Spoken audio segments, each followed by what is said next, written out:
বাঙালি খানায় সবাইকে স্বাগত জানাই।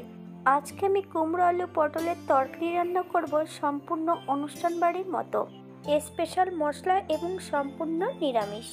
একবার আমার মতন করে সহজ পদ্ধতিতে আপনিও শিখে নিতে পারবেন ছোট ছোট টিপস সহ। তবে আমার বাড়িতে কিভাবে এত তেল মশলা কম দিয়ে অনুষ্ঠান বাড়ির মতন কুমড়োর তরকারি রান্না করা হলো, চলুন সেটা একবার দেখে নেওয়া যাক ভিডিওর মাধ্যমে। বাঙালি রান্নার ঘরোয়া উপকরণ দিয়ে আপনাদের যদি রান্নাগুলো পছন্দ হয় তাহলে চ্যানেলটি সাবস্ক্রাইব করে দিয়ে পাশে থাকবেন, পাশে থাকা বেলটি বাজিয়ে দিবেন, নইলে নিত্য নতুন রান্নার নোটিফিকেশন পাবেন না। আজকে রান্না করব কাঁচা মিষ্টি কুমড়ো। এখানে আমি একটা গোটা মিষ্টি কুমড়ো নিয়ে নিয়েছি। কুমড়োটা সাইজে অনেক বড় আছে, তাই আমি এতটা কুমড়ো রান্না করব না। এই কুমড়োটার 3 ভাগের 1 ভাগ রান্না করব।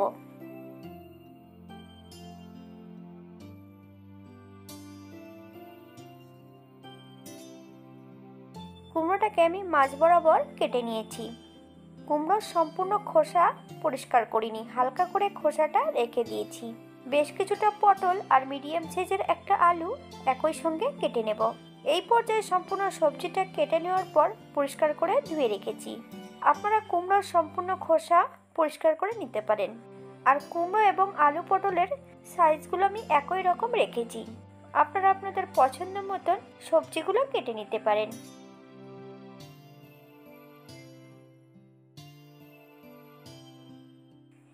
এই পর্যায়ে প্রথমে আমি একটা শুকনো খোলায় ভাজা মশলা করে নেব। ধনে, জিরে, মৌরি, একটা এলাচ। এখানে একটু ধনের পরিমাণটা বেশি রেখেছি।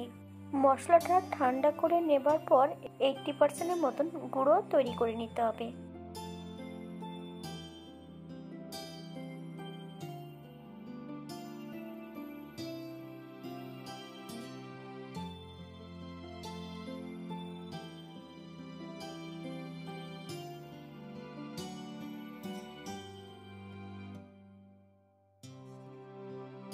একটা কড়াইতে বেশ কিছুটা সর্ষের তেল অ্যাড করেছি, হাফ চামচ হলুদ গুঁড়ো।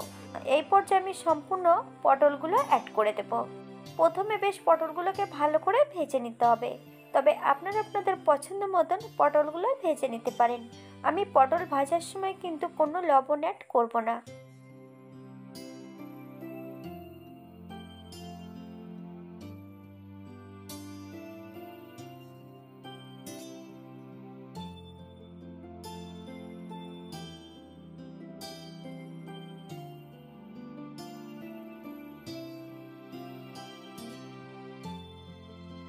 এই পর্যায়ে আমি সম্পূর্ণ পটলগুলো তেল থেকে তুলে নেব। একই তেলে আলুগুলো ভেজে নিতে হবে। আলু ভাজার সময় সামান্য একটু নুন অ্যাড করব। মিডিয়াম আঁচে আমি সম্পূর্ণ আলুগুলো ভেজে নেব।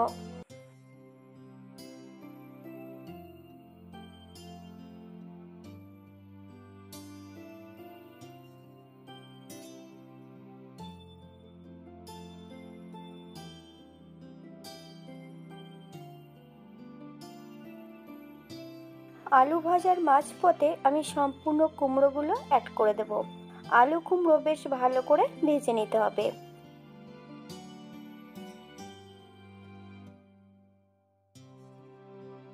অপর দিক থেকে অন্য একটা কড়াইতে আমি 2 চামচ সাদা তেল অ্যাড করব। তেল গরম হওয়া পর্যন্ত অপেক্ষা করতে হবে।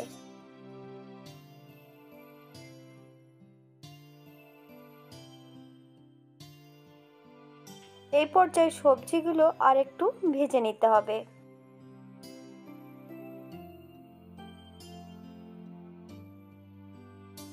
ফোড়নে রেখেছি 5 ফোড়ন, একটা তেজপাতা, 2টো শুকনো লঙ্কা। ফোড়ন থেকে সুগন্ধ বেরোলে মিডিয়াম সাইজের একটা টমেটো ছোট ছোট করে টুকরো করে কেটে নিয়েছি। সম্পূর্ণ টমেটোটা অ্যাড করব। হাফ চামচ লবণ, আপনার স্বাদ অনুসারে লবণটা অ্যাড করবেন। টমেটোটা যতক্ষণ না নরম হচ্ছে ততক্ষণ বেশ ভালো করে ভেজে নিতে হবে।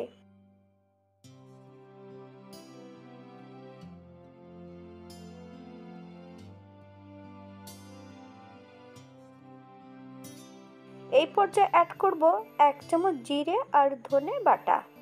মশলাটা বেশ ভালো করে ভেজে নিতে হবে। মশলা ভাজার এই পর্যায়ে মশলা ধোয়া বাটি থেকে সামান্য একটু জল অ্যাড করব।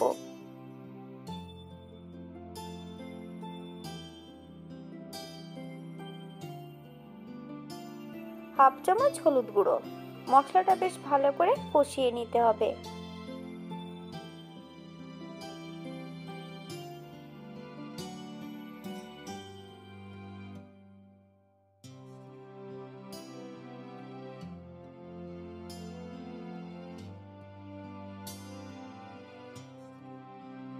মশলা কষানোর এই পর্যায়ে দুটো কাঁচা লঙ্কা ফালি দিয়ে অ্যাড করব।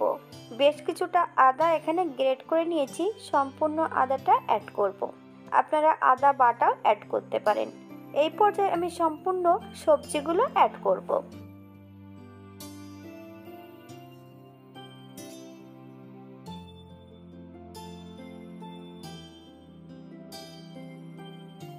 মশলা ও সবজি সহ বেশ ভালো করে কষিয়ে নিতে হবে।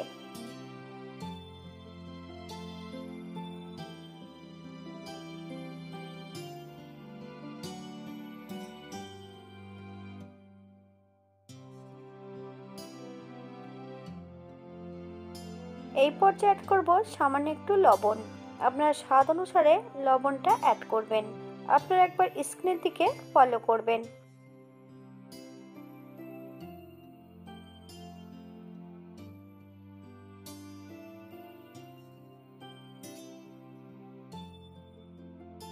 সাত থেকে 8 মিনিটের জন্য ঢাকা দিয়ে রেখে দেব।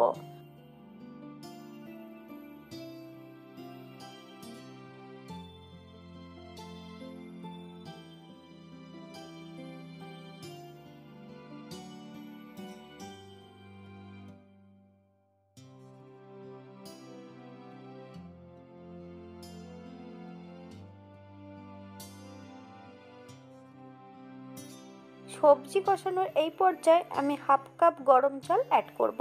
মিডিয়াম আঁচে 5 থেকে 7 মিনিটের জন্য রান্না করে নেব।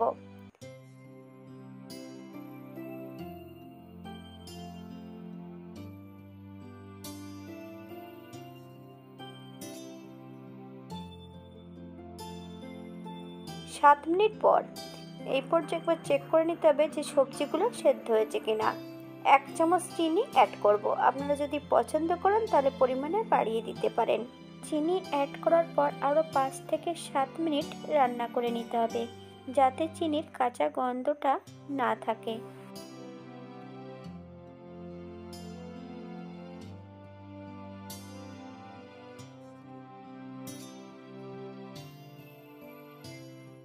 এই পর্যায়ে আমি গ্যাসের ফ্লেমটা অফ করে দেব।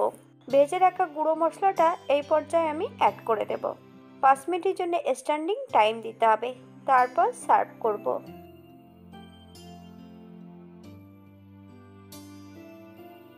এটা দেখতে যেমন ভারী সুন্দর হয়েছে, এটা গরম ভাতে, রুটি, পরোটা, লুচি সব কিছুর সঙ্গে অসম্ভব ভালো লাগবে। অথবা আপনারা যে কোনো নিরামিষের দিন এটা রান্না করতেই পারেন। আজকের ভিডিওটি এই পর্যন্ত। সবাই সুস্থ থাকবেন, ভালো থাকবেন। অন্যদিন নতুন রেসিপি নিয়ে আপনাদের সামনে আবার আমি হাজির হব। নতুন ও পুরনো সকল বন্ধুদের অসংখ্য ধন্যবাদ। ভিডিওটি ভালো লাগলে একটা লাইক, কমেন্ট, শেয়ার করবেন।